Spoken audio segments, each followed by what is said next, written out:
खुलुमबाय लोगोफोर, आं दिनै मोनसे खन्थाइ लानानै फैदों। बे खन्थाइखौ सुजुदों फैलाव बसुमतारी। बे खन्थाइखौ आवरायगोन आं हेमानि बसुमतारी। खन्थाइनि मुं जुलिनि सिगाङाव आंनि बारसे गलाब बिबार। बिथांनि खन्थाइखौ जों दानिया खोनासंलांदिनि।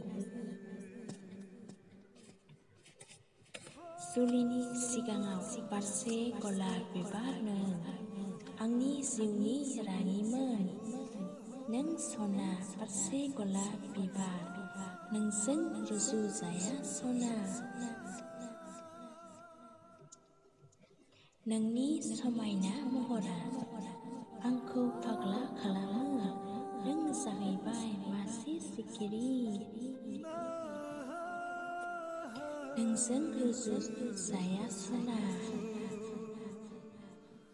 सिमाङावल' गेलेफैयो नों बारसे गलाब बिबार जानानै। नोंनि महरा पुर्निमा बायदि, अखाफोर बायदिनो नों सना। नोंनि समायना महराव